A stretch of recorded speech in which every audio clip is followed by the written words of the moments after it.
22 for self-defense. Here's a little 22 round here, and compared to a 9mm and a 357 Magnum, it's a pretty tiny little round. Energy on it, only about 100 foot-pounds of energy out of a pistol like this Ruger Mark III 2245 with a 4-inch barrel. So the energy is very little compared to like a 9mm, which is about 350 foot-pounds of energy, or 357, which is over 500. This little 22 with 100 foot-pounds of energy is not a lot of energy. Now the reason why I think it would be a good self-defense round is its ability to hit many rounds in a small area under pretty much any circumstance. Now, 357, 9mm, you'll do alright. Now, the 22, this is pretty graphic what I'm going to say, but you would have the ability with the 22 to basically, if somebody was attacking you, shoot them 3 or 4 or 5 times in the face before they even hit the ground. And that's not something that I would really want to do. I wouldn't want to live with that if I ever had to do that.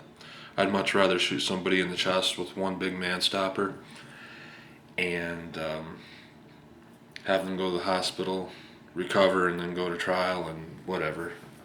I wouldn't want to have to shoot somebody in the face or the head. But if you had to, something like this, you could never 3, 4, 5, 6 times in a row with something with a bigger caliber.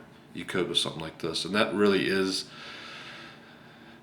the advantage of a 22 over a centerfire when it comes to stopping somebody. That's really the only advantage. A hit to the chest with something like this is not going to have a whole lot of stopping power over a bigger caliber.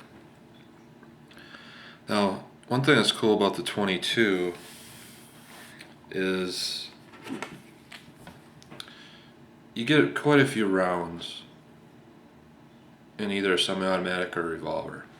Typically your revolvers hold about 9 rounds and your semi-automatics hold about 10. It's not a lot, but that's not really a little either. The reason why you can't hold like 19 rounds or 15 rounds like a lot of these centerfires is because, technically speaking, a 22 is a revolver round. It has a rim on it, just like a 357 has a rim on the butt of it. And you can't stagger the rounds. A 9mm, 45, 40, you can have them staggered. This whole magazine, it's thicker than the width of the bullet, so you have them in this magazine going this way and so on, and over here, staggering. You can't do that with a 22, just like you can't do that with a 357 or a 44.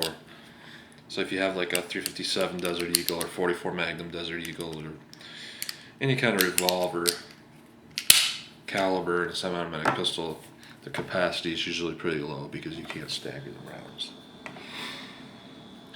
Now when it comes to choice of ammunition, I don't think that hollow point versus just a round lead nose makes one bit of difference.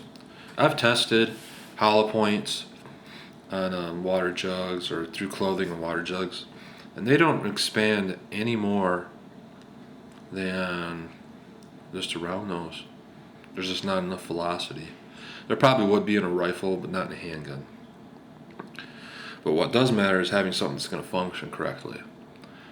When you're talking like Remington and all the other cheap brands, I've always had issues with them functioning correctly. But when it comes to ones that do function correctly and always do, the CCI is where it's at. Whether it be the Mini Mag or the Raptor, Velociter, Stingers, or even the really cheap Blazer, I've never had an issue with malfunction, either by jamming in a semi-automatic or by failing to fire. And the reason why is that on most of these cheap little ammo, the rim is very thin. I don't have a CCI right now to compare, but on a CCI, the rim is just a hair thicker. So each time you have a firing pin strike, You're actually getting a harder strike on the CCIs than you are on the other brands. I even had a defective revolver once. I had a Taurus 94 9-shot revolver, and there was something wrong with it. I think the spring wasn't strong enough. Instead of sending it into the factory, I shot it for a while, and basically it would misfire 33% of all rounds like clockwork. You fire two, one would misfire. Fire two, one would misfire.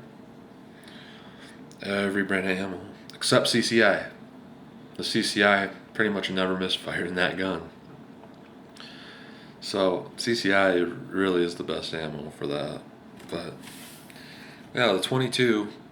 There's nothing really wrong with it if you're prepared to use it in the way it has advantages. I really don't want to use a 22 for that reason. It can be used, and it has an advantage. If you had to stop somebody, you have the advantage of hitting them in the head over and over again. But if you can't live with that, which I don't think I can either, you're better off with something that has a good amount of stopping power, where you're going to hit somebody in the chest and stop them. Because 9mm, typically speaking, you're talking one-shot stop by the FBI charts. 9mm is anywhere from 80 to 90%. 357 is up there at 96% stopping power, one-shot stop. 22, I think, I'm pretty sure it's like 20 something percent. It's either 20 or 40.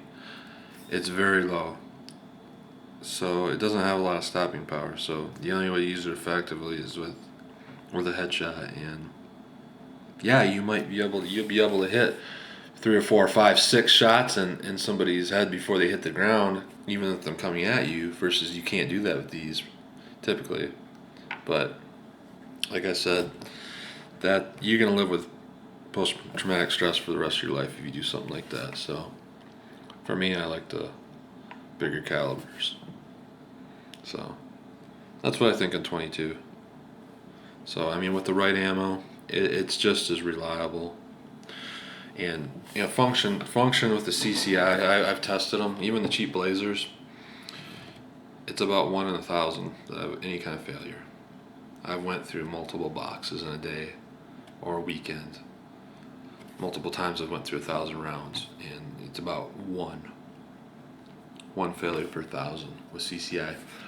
With something like this Remington Golden Bullet, you're talking maybe one failure every 30 rounds in a semi-auto.